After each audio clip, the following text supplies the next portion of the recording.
여러분 안녕하세요. 나윤수 목사입니다. 오늘은 주기도문 해설과 우리의 기도 네 번째 시간으로서요. 뜻이 하늘에서 이룬 것 같이 땅에서도 이루어지이다. 이 부분의 기도를 우리가 함께 나눠보도록 하겠습니다. 뜻이 이루어진다는 말, 우리가 첫 번째 강구와 두 번째 강구에서 계속해서 확인했던 것처럼 이름이 거룩히 여김을 받는다는 것은 하늘에 계신 우리 아버지의 이름이 거룩히 여김을 받는다는 것이었고, 나라가 임한다는 것은 역시 하늘에 계신 우리 아버지의 나라가 임한다는 것을 뜻한다고 했지요. 여기서 뜻이란 그 앞의 간구와 마찬가지로 하늘에 계신 우리 아버지의 뜻이 이루어진다는 것을 말합니다. 그 뜻이 이루어진다는 것을 선언하는 것이면서 동시에 기도하는 것이기도 하다는 거죠. 여러분, 하나님의 뜻 아마 교회에 와서 참 많이 들어보셨을 겁니다. 그리고 여러분들 삶의 현장에서 참 많이 고민하는 것이기도 할 거고요. 도대체 나를 향한 하나님의 뜻이 무엇일까? 이런 고민 안 하면서 사는 그리스도인이 있을까요? 아마도 없을 겁니다. 그만큼 하나님의 뜻은 믿는 사람으로서 가장 중요한 지침일 것이기 때문이죠.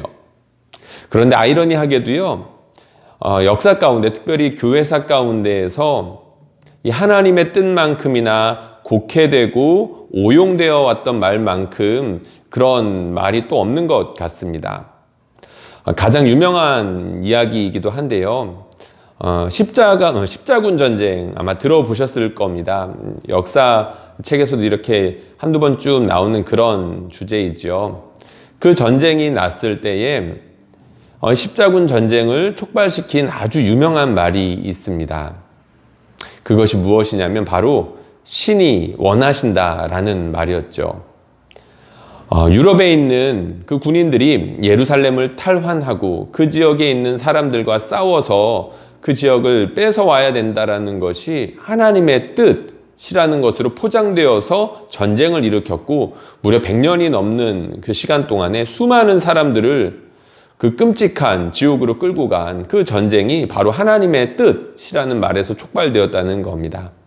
안타깝지만 그런 전례가 거기서 끝나는 것이 아니라 계속해서 연결되어 왔고, 지금도 여전히 많은 곳에서 하나님의 뜻이라는 말 때문에 많은 사람들을 전쟁으로 집어넣거나 많은 사람들을 악의 구렁텅이로 이렇게 몰아넣는 경우들이 흔치 않게 있다는 거죠. 그것은 이렇게 극단적인 경우에만 해당하지는 않겠죠. 개인의 삶에서도 분명히 마찬가지일 겁니다. 개인의 욕심을 위해서 하나님의 뜻을 오용하는 경우가 얼마나 많이 있겠습니까? 아마도 이런 연약하고 사악한 인간, 개인과 그런 인간 세상을 너무나도 잘 아시기 때문에 주님께서 우리에게 주신 이 기도, 뜻이 하늘에서 이루어진 것 같이 땅에서도 이루어지게 해달라는 이 기도가 주어진 것이 아닐까 싶습니다.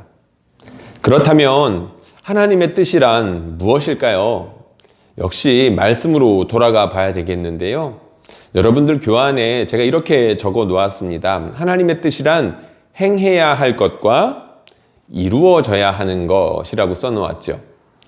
예수님께서 하신 말씀에 이런 말씀이 있습니다.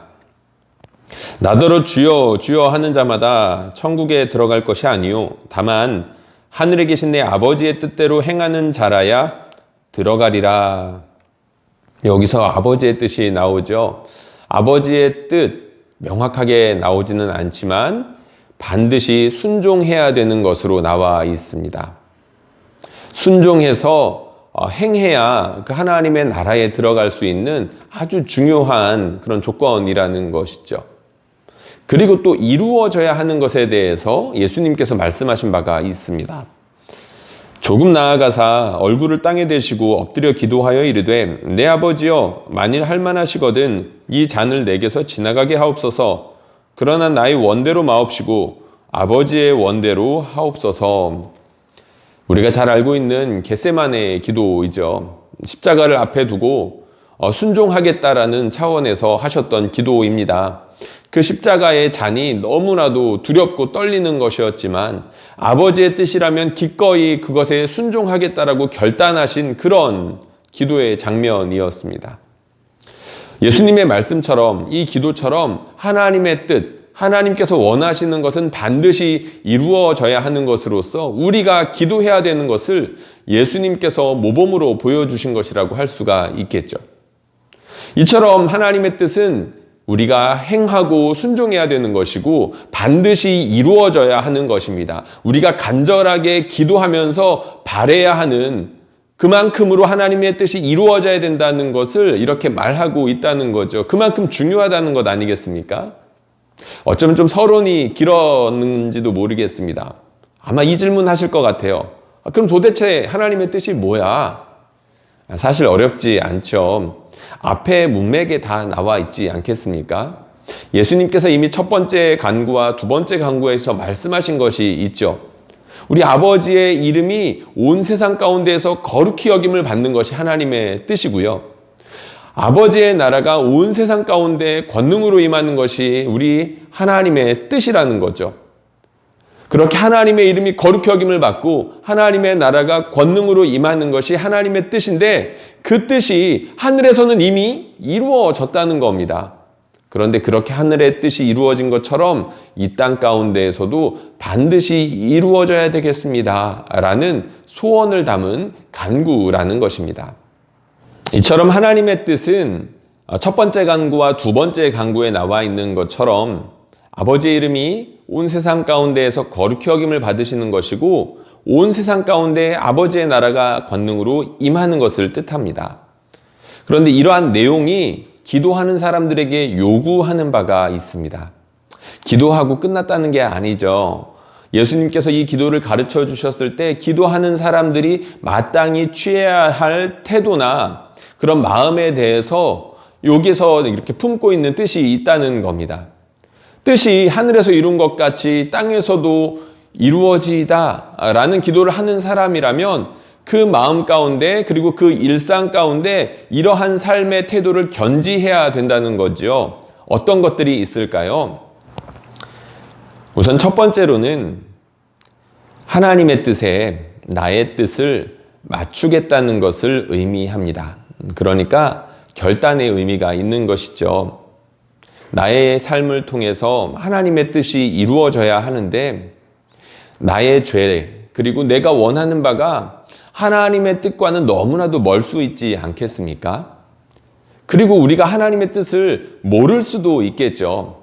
그런 차원에서 하나님의 뜻을 내가 모른다라면 기꺼이 배우겠습니다 라는 것이고요. 하나님의 뜻을 알지만 내가 순종하지 못한다라고 한다면 그 하나님의 뜻에 내가 기꺼이 복종하고 따르겠습니다 라는 결단의 의미가 있다는 겁니다. 여기 제가 중요한 그런 인용구를 하나 적어 놓았는데요. 제가 한번 읽어 보겠습니다. 우리 자신으로부터 우리가 원하는 것이 아니라 그분 자신의 영이 우리 안에서 원하시는 것을 간구한다.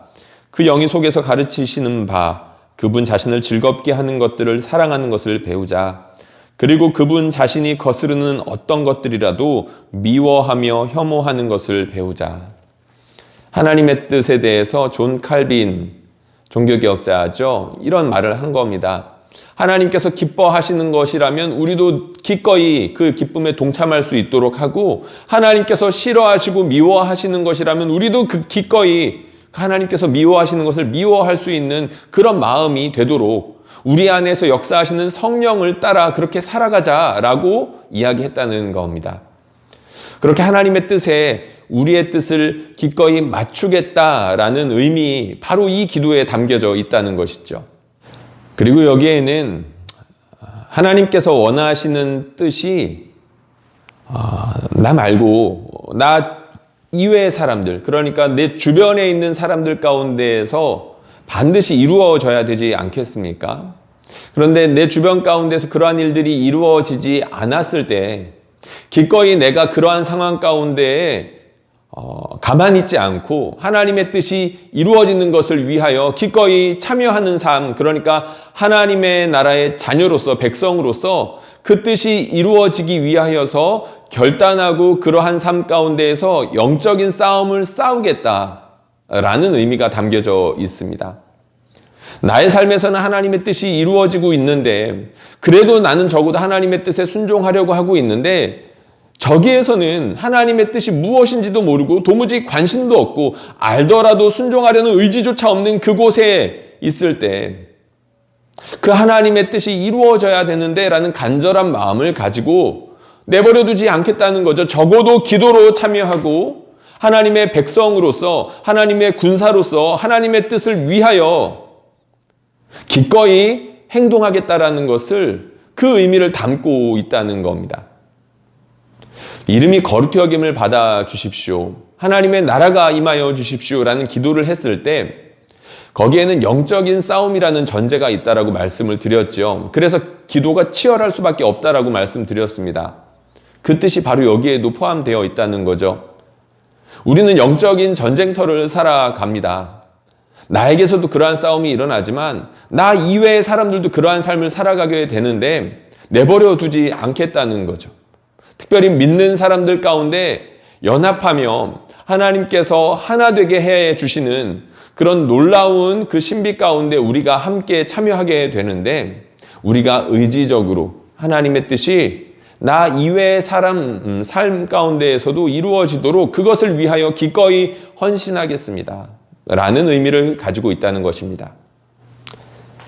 그러면 언제까지 우리는 이 영적인 싸움에 참여해야 되는 것일까요? 우리가 다 아는 것처럼 예수님께서 오시는 그날까지입니다. 우리가 죽기 전에 예수님이 오신다면 그때까지인 것이고 우리가 눈을 감고 주님께로 가는 날이 있다라고 한다면 바로 그날, 우리가 죽는 그날까지 영적인 싸움은 치열하게 진행될 것이죠. 그러므로 이 기도에는 바로 이런 뜻이 담겨져 있습니다. 영적인 싸움이 끝날 때까지 오래 참게 해달라는 거죠. 믿음을 붙잡고 살게 해달라는 겁니다. 우리가 살아가는 현실 가운데 사람의 눈으로 보았을 때는 하나님의 나라가 패배하는 것 같고 하나님의 이름이 도무지 영광 받을 것 같지 않은 그런 상황이 이어지더라도 하나님께서 반드시 승리하실 것이라는 것을 이 믿음으로 붙잡고 믿음으로 살아갈 수 있는 용기와 인내를 달라고 간구하는 것이 바로 이 기도라는 겁니다. 뜻이 하늘에서 이룬 것 같이 땅에서도 이루어지게 해주십시오. 하나님의 뜻이 분명히 이루어지고 있고 장차 완벽하게 이루어질 그날이 올 것인데 우리가 그때까지 참고 기다릴 수 있는 믿음을 갖게 해달라는 거죠. 이와 관련하여서 루터는 또 이런 말을 남겼습니다. 사랑의 아버지, 악마와 우리 원수의 뜻이 아니라 또한 우리를 핍박하고 주님의 거룩한 말씀과 주님의 나라가 임하는 것을 방해하는 자들의 뜻이 아니라 오직 주님의 뜻이 이루어지기를 기도합니다. 우리가 이 일 때문에 당해야 할 어떤 고통이든지 우리로 하여금 참고 극복하게 하소서. 우리의 연약한 육체와 게으름으로 인해 굴복하고 패배하지 않게 하소서. 구하는 자에게 주시겠다라고 약속하신 주님의 약속을 기억해야 될 겁니다. 하나님이 하나님의 뜻을 위하여 참고 인내하겠다라고 하는 하나님의 백성에게 바로 이 능력을 주시겠다는 것이죠. 이처럼 하나님의 뜻이 이 땅에서도 이루어진다는 것은 우리가 치열하게 우리의 뜻을 하나님의 뜻에 굴복해야 하는 과정이 필요한 것이고 그리고 우리의 일이 아니더라 하더라도 하나님의 나라를 위해서 하나님의 이름이 높아지는 것을 위해서 참여해야 하는 현실이 있다는 것을 의미하는 것이고 그리고 마지막으로는 우리가 그 싸움에 참여하기 위하여서 끝까지 참고 견뎌내겠다라는 단단한 다짐을 갖겠다 아니면 갖게 해달라는 그런 의미를 품고 있다는 것입니다. 여러분, 이 길은 당연히 좁은 길이겠죠. 제가 한번 인용했던 그런 학자의 말인데요. 이런 말을 했습니다. 이를 진정으로 간구하면 우리 앞에 그리스도께서 말씀하신 좁은 길이 펼쳐진다. 우리가 예수님 믿고 예수님 따라서 하나님의 뜻을 붙잡고 살아가기로 결정하는 순간 좁은 길이 펼쳐진다는 겁니다. 좁은 길이 펼쳐지면서 그 길이 좁고 협착하여서 많은 사람들이 따르기 힘든 그 길이 펼쳐진다는 것이죠. 그런 면에서 신앙은 외로운 길이기도 합니다. 공동체와 함께하고 하나님과 함께하기 때문에 외롭지 않은 길일 수 있으나 좁은 길을 가기 때문에 누구나 따라올 수 없는 그 길을 가는 것이기 때문에 그런 면에서 외롭고 힘든 싸움의 측면이 있다는 거죠. 어쩌면 무서운 기도일 수도 있겠습니다. 그래서 많은 분들이 이 기도로 설교를 할 때 두려운 기도라고 제목을 붙였는지 모르겠습니다. 여러분, 성경에 보면 하나님의 그 원대한 뜻이 분명히 이루어져 간다는 것을 보여주는 예들은 참 많이 있습니다. 세상에는 험악한 사람들도 많고 그 악한 자가 형통하는 것 같은 일들이 많이 일어나는데 결국에는 그러한 악인들이 멸망하고 심판받고, 하지만 그 하나님의 뜻이 영영이 서게 된다는 것을 우리는 성경 말씀을 통해 자주 확인할 수가 있죠. 이처럼 하나님의 뜻이 결국에는 이루어질 것이지만 그때까지 믿는 자들이 좁은 길을 묵묵하게 걸어가야 된다는 것을 보여주는 성경의 예는 참으로 많이 있습니다. 그 중에서도 대표적인 것이 요셉의 이야기일 텐데요. 아브라함의 약속, 그러니까 하나님께서 아브라함에게 주셨던 약속, 모든 민족이 그로 말미암아 복을 받을 것이다 라는 그 약속이 정말로 요셉을 통하여 가시적으로 이루어졌죠. 7년이라는 대흉년, 애굽에만 든 것이 아니라 그 주변에 있는 모든 나라들에게 흉년이 임했을 때 어떻게 되었습니까? 지혜롭게 그렇게 양식을 관리했던 요셉과 애굽을 통하여서 그 많은 나라의 사람들이 혜택을 입었죠. 애굽으로 왔고 요셉에게 찾아왔으며 머리를 조아리며 양식을 구걸했습니다. 요셉은 그들에게 그 많이 쌓아두었던 양식을 풀면서 그들이 살아갈 수 있는 힘을 주었죠. 정말로 많은 사람들이 복을 받았던 겁니다. 그런데 요셉이 그 위치에 오르기까지, 하나님의 약속이 요셉을 통하여서 그런 식으로 이루어지기까지 어떠한 일들이 있었습니까? 요셉의 삶은 사실 함부로 이렇게 헤아리기 어려울 정도로 끔찍한 고난의 연속이었다, 그렇게 말할 수 있죠. 십수년을 정말로 고통스럽게 살아야 했습니다. 물론 그 하루하루 가운데 주어진 일상의 소소한 기쁨들이 있었겠지만 형들에게 노예로 팔려서 낯선 나라에서 노예로 살아야 했습니다. 성실하게 일해서 인정받았지만 억울하게 누명을 뒤집어 쓰고 옥살이를 해야만 했습니다. 옥에서도 인정받았죠. 그런데 그렇게 열심히 했던 요셉을 알아주는 사람들은 생각보다 많지 않았습니다. 요셉이 해몽을 해주었던 그 사람도 요셉을 잊어버리고 있다가 몇 년이 지난 뒤에 그 요셉을 기억해내죠. 그 시간까지, 요셉이 30이 넘는 그 시간에 이르기까지 요셉이 참고 견뎌야 했던 시간이 얼마나 길겠습니까? 요셉이 붙잡았던 것은 아마도 야곱의 하나님, 자기 아버지의 하나님이었을 겁니다. 야곱이 요셉을 편애했지만 그 편애한 요셉에게 신앙을 가르쳐 주었겠죠. 하나님께서 야곱에게 주셨던 그 약속을 요셉에게도 알려주었을 겁니다. 요셉이 하나님을 붙잡고 살아갔던 것이죠. 하나님께서 분명히 아브라함에게 수많은 민족들과 이 땅을 주시겠다라고 했다라는 그 약속, 야곱도 알고 있었고 그 약속이 요셉에게까지 이어지지 않았습니까? 그 약속을 붙잡고 살았던 요셉, 지금은 내가 너무나도 고통스럽지만 분명히 하나님께서는 나를 통해서, 우리 집안을 통해서 하나님의 큰 민족을 이루어 주실 것이고 그 가나안 땅을 우리에게 허락해 주실 날이 올 건데, 내가 그때까지 하나님의 사람으로서 해야 될 일이 있다는 것을 왜 몰랐겠습니까? 그 뜻을 붙잡고 그 뜻이 어떻게 이루어질 줄은 알 수는 없지만 너무나도 낯설었던 그 애굽 땅에서, 그리고 외롭고 고통스러웠던 그 감옥 가운데에서 하루하루 삶을 버텨내는 것이 요셉에게 있어서는 하나님의 뜻 아니었겠습니까? 뜻이 땅에서도 이루어지이다. 하나님의 뜻이 이 땅 가운데에서 이루어진다는 것은 죄 많고 그로 인하여서 고통과 신음이 넘쳐나는 이 땅 가운데에서 하나님의 뜻을 붙잡고 살아가겠습니다라는, 그렇게 좁은 길을 걸어가겠습니다라고 하는 결단이며, 이 좁은 길을 걸어갈 수 있는 힘과 능력을 주시옵소서라고 하는 간절한 간구라는 겁니다.